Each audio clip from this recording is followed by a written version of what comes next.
Welcome back to Men of a Certain X, where this week I'm going solo as Dave is off doing whatever it is that Dave Pounder does when he's not here doing what he's supposed to be doing. So, my name's Andy. I'm glad to be back with you for this 98th episode of Men of a Certain X. So, thanks for joining us. If you've been a regular listening to our show, we appreciate you hanging out with us and just having fun with us. So, without Dave here, last time I just went on a long ramble of a whole bunch of things, but now we've got our 3x7 format. I'm going to try and stay true to the intent here and cover a few different categories of topics. While I might throw a whole bunch in, but just to start, after long talking about it, I'm excited to say I finally saw Planet of the Apes. My wife and I went this weekend to the local shopping mall and the theater there. Saw Empire, the Planet of the Apes, and listen, it was great. If you haven't seen it, worth checking out.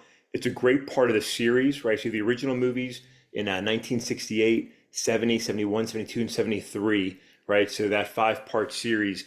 Then you have the new trilogy that came out, and this kicks off what I think will be another trilogy. And it was really well done, right? The whole part that really gets me every time, I think is so cool, is these prequels, even though they're occurring, in real life, happening, 60 years later, 50, 60 years later than the original movies. They're building up to the future of those movies, right? Back to the starting point in 1968. And it's done in a really, really clever way. It's a tough story. And as you see the battle between man and ape, your heart sort of, gets pulled in different directions, but really well done, really cool, really intense eyes in our ape friends, but just a fun story, a good story, a fun movie worth checking out. So I'm glad I finally got to do that. And now I'm excited about seeing Deadpool and Wolverine, which is coming out in July. That's going to be great. So I'm sure I'm going to be checking that one out. You might want to as well. So anyway, that's our warm start. Just sort of some things are going on without Dave here. But listen, we're going to talk about three things today. We're going to stay in some topic areas that we often touch on. One, you're going to hit sports a little bit, 'cause there's some exciting stuff in the world of sports. Against my best intentions, going to touch on the topic of politics, but not necessarily the way we usually do. Going to hit a couple other points and considerations. And that's going to tie into a last topic I want to cover today, partially inspired by a book I'm reading, partially inspired by the reality around us. I think it's a good reminder as we look at the things happening in our environment today. And we just need to stop and think a little bit sometimes because there's just so much garbage out there, right? So let's jump into it. Let's start off with Euro 2024. Dave said, I think we were talking about last week or the week before, that he's not much of a soccer fan. Listen, the Euro tournament is awesome, right? Every team in the tournament is really, really good. And it was really fun to watch some of the matches this weekend. My son and I sat down Friday afternoon to watch a kickoff match with Germany and Scotland. And man, Germany was absolutely ferocious in that game. I think they scored 6 goals, if I recall. I think they scored all 6 goals, even though they only won 5-1 because they didn't own goal. But they looked really good, as did Spain, who played some great soccer and may be the best team of the tournament right now. For me personally, much more importantly, England won yesterday. It was not maybe their best outing, but it was a good game. They pulled through 1-0. They had an early score. It was good to see. So happy for the Three Lions. They played good soccer. They won the match. That's what they need to do. They got 3 points. All they need is one more, and they'll likely advance in the tournament. So good. Good to see. Good to see as we're in the group stage. So check out the Euros if you want. It's on all month. Really exciting. Today, I think France is on deck to play. There's another game as well. Exciting stuff. So if you're not stuck working wherever you are, you can watch some of that or put it on in the background and listen. You might want to check that out. But let's keep going with some other interesting things. So as the England match wrapped up, it led right into, for those who might have been watching, the UFL championship, right? The Football League championship. Dave and I have talked about the UFL, and I really wanted to get into it because the idea of football year round is so exciting, to me. I just couldn't. And so as the Birmingham Stampede went on to win their third consecutive championship in a rout of their opponent from San Antonio, I didn't watch the game. I just couldn't care. I'd rather hear who the Detroit Lions aren't picking up in free agency than I would to try and keep up with and follow the UFL. I just can't get into it. But I'm really glad the UFL exists, because with it existing, it gives us a forum for players that might have been missed by the NFL to perform, to maybe be great, and to maybe help feed NFL teams as is the case with my Detroit Lions, where the Lions signed the Michigan Panther kicker Jake Bates to a 2-year contract over the weekend. This had been talked about for some while. Young Mr. Bates, 24 years old. The guy played football at Arkansas, was undrafted, made it into the UFL, and playing where the Detroit Lions play, right, playing for the Michigan Panthers team, and punching in kicks of 62 and 64 yards during the season. Young, big leg, real threat, knows the stadium, playing well. Lions fans were like, get this guy on the team. There is some discussion. If you're a Lions fan, you might know the Locked On Lions podcast with the real Matt Derry, great podcast. And he was suggesting that maybe the Lions wouldn't pick up Jake Bates. They had to wait till the season was over to make an offer, but it happened very quickly once the Panthers were out of the UFL and their season was over. And so now Jake Bates is a Detroit Lion, and I am ecstatic about that. So even though I wasn't a big fan of the UFL season, didn't really care to pay attention to it, I love the fact that it can help feed, pro players into the NFL. That's great to see, giving them an opportunity to perform, to shine, and to be picked up, in this case, by future 2024-2025 season NFL Super Bowl champions, my Detroit Lions. Very excited about that. One more football item from over the weekend in sports, and we'll move on. But man, it was funny. Chase Daniel, he used to play quarterback in the NFL. Now I think as a commentator, doing his own thing. Fun to follow on Threads, and he posts some interesting things. Over the weekend, he posted a graphic, and I'll share this, but comparing Patrick Mahomes and Dak Prescott. It was developed by CBS Sports, where Chase Daniel plays, and it shows that their numbers are remarkably similar in the regular season, right? Patrick has 36-14 record, Dak 33-17, 105 passing touchdowns each, 39 and 38 interceptions each. Dak's actually got a better passer rating, actually got 0.1 more yards, and a slightly better completion percentage, right? All sounds great. But as the comments immediately said, not one person came to Dak's defense, at least in the first 50 comments that I looked at. Everybody pointed out, one, regular season only. Two, Patrick wins in the playoffs. The Cowboys don't. Three, and this is my favorite, one Eagles fan, and I'll share his graphic as well. Fly Eagles Fly 2023 posted the Dallas Cowboys cycle. So since Dave isn't here, let me just remind anybody that's listening that's a football fan, this is what the Cowboys do every year. And so it goes, season starts, key point here, beat up on bad teams, because the Cowboys and Dak are playing the Washington Commanders and New York Giants twice a year, getting some gimme games, plus other lousy NFC teams. Fans get delusional. Then in quotes here, we dem boys, this is our year. Next and final step before the cycle repeats, choke in the playoffs. And we all know this to be true. We all know what the Dallas Cowboys have done the last many, many years. And if anything, they'll do it again this year. They're not going to go to the Super Bowl. They're not going to live up to whatever Cowboys hype there is in Dallas. And they'll probably get to the playoffs because they're probably good enough to make the playoffs in the NFC. And they'll blow it because that's what they do. So, hey, Dave, sorry you're not here. Have to poke fun at your Cowboys. Good way to start out with some of our sports discussion. But let's move in to our next session here. So let me start my timer, keep myself on track. And we're going to talk a little about the political landscape. And I'm not excited about this, but I think there's some important things to cover. So in the Daily Beast, there's a good article asking who will live longer, Trump or Biden. This was posted on the 13th, updated on the 14th. And just to read a small quote here, this is from the article. It cites an expert who does risk insurance in the state of Wisconsin, right, a swing state. And so this gentleman, Scott Witt, is an insurance agent, helps understand insurance risk. And we all get life insurance, helps do those assessments.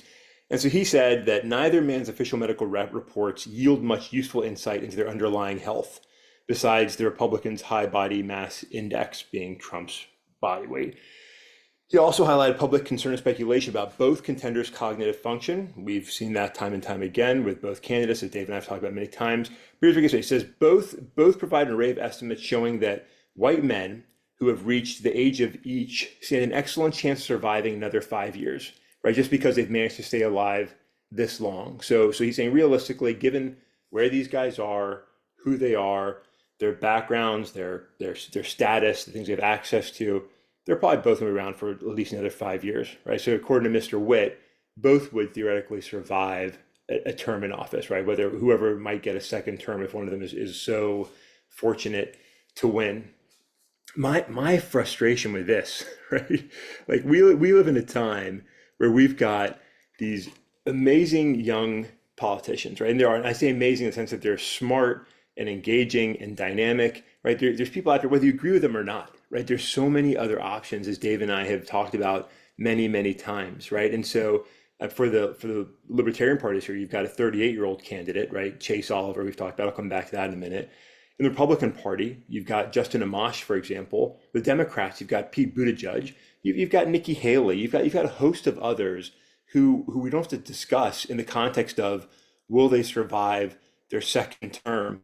Here we are looking at this nonsense, right? Looking at two candidates that we have to question their survivability purely based on their age and both of their wacky mental capabilities at this point in their lives. So, as we think about that, it's interesting to see some of the stuff that comes out. So, another article looks at Trump talking about AI, and he sounds like a goofy old man, right? Talking to Logan Paul on Logan Paul's podcast, he's warning about needing to be careful with AI, that's really powerful, but they can also be really good. He says, I had a speech written by AI, and again, quoting from the article, he didn't say who helped him with the technology, except for the fact that it was one of his people. But this is Trump here. He says, he goes click, click, click, and like 15 seconds later, shows me my speech written so beautifully. I said, I'm going to use this sucker, right? It's like, it's funny. AI is incredible. I'm partial to Meta AI. If you haven't checked it out, I think it's the smoothest and does the best of all the ones that I've been playing with. I like it a lot. It is pretty incredible in what it can do and how it can help. But it's fun to sort of listen to the amazement of Donald Trump in this. While he says something like that, and then he goes on for Father's Day to wish his typically crazy comments in a post on his Truth Social. He writes, "Happy Father's Day to all, including the radical left degenerates that are rapidly bringing the United States of America into third world nation status with their many attempts to trying to influence our sacred court system into breaking to their very sick and dangerous will." Right? Trump loves to talk about how we're a third world country, which we are not in any way whatsoever. Right? The United States of America is still doing great. Economically, there's some things we want to address, like our huge national debt, which both Trump and Biden recklessly contribute to every day they were in office, right?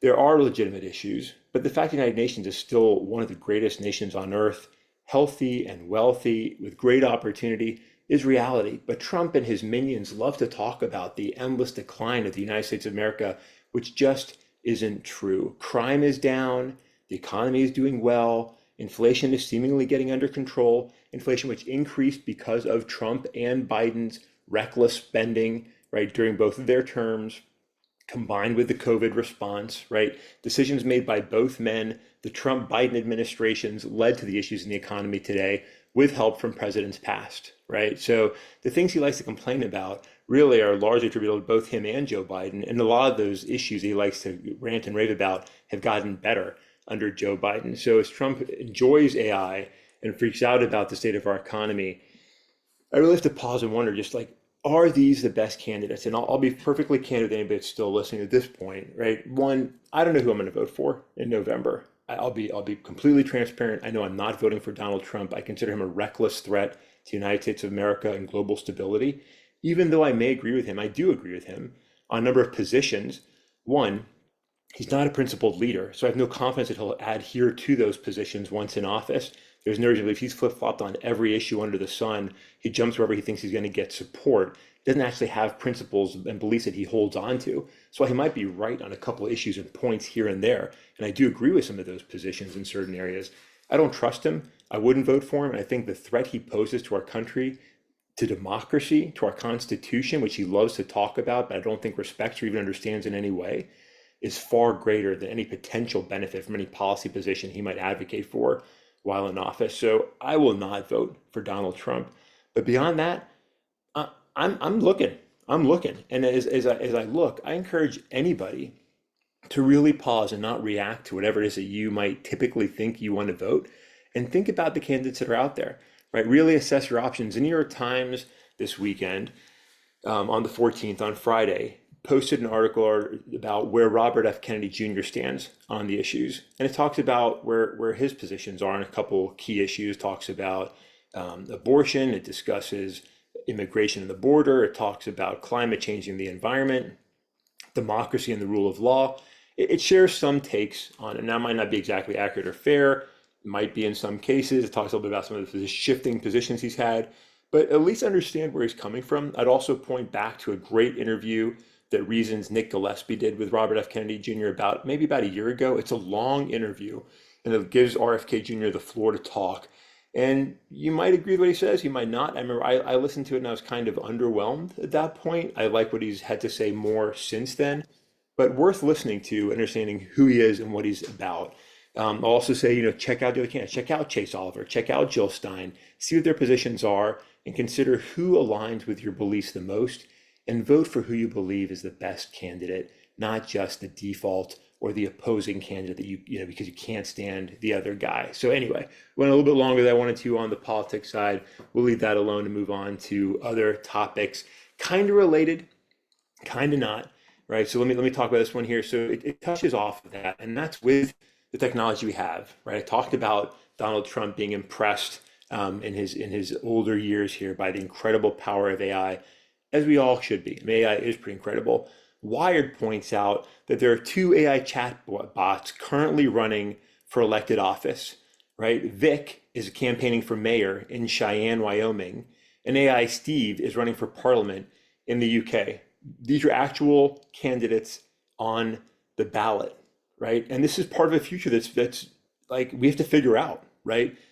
AI Steve and Vic are running for office, one here in the United States, and some perspective shared, I think it was over the weekend. Technologist, futurist Bruce Schneier, who some folks may know, great background, great history, and an interesting character, talks about how AI will change democracy. I want to thank Vince Pauley for sharing this article. I actually had missed it. And he shared and talks about some of the ways which we have to think about AI, right? The ways it can assist politicians and legislators, the way it affects the population, how we look at issues. Good perspective, interesting issues.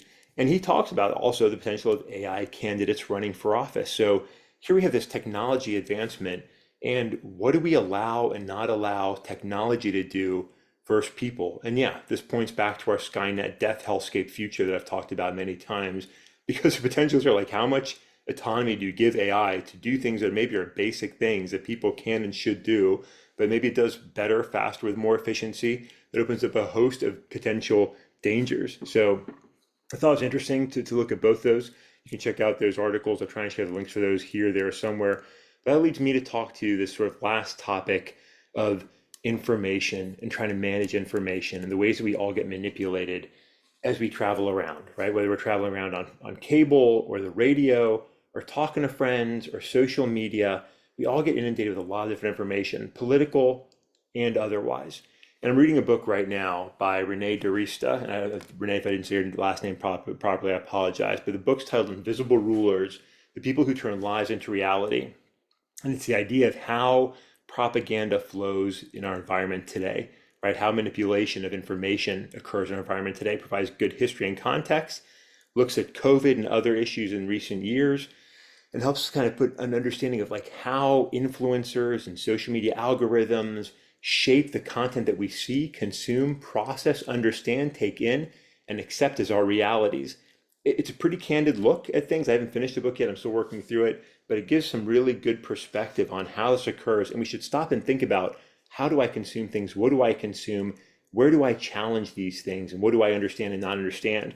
And so as I thought about that, and I look at our environment today, happened to be that over the weekend, again on Friday, the New York Post put out an article titled "Pressure Mounts on Biden Admin to Issue National Terrorism Alert After Arrest of Suspected ISIS-Tied Border Crossers." Right, so long mouthful of the title. Jenny Tarr, I think her name is, wrote this on Friday. And this is one of several articles from, I'd say, more conservative-leaning media and speakers sort of pressuring the Biden administration to put out an alert, and a number of voices sort of condemned the Biden administration for not putting something out, on the terrorism threat. Now, I look at terrorism all day in my professional life. Dave and I both, look at these issues and talk about these issues a lot, and I'm not so focused on this threat.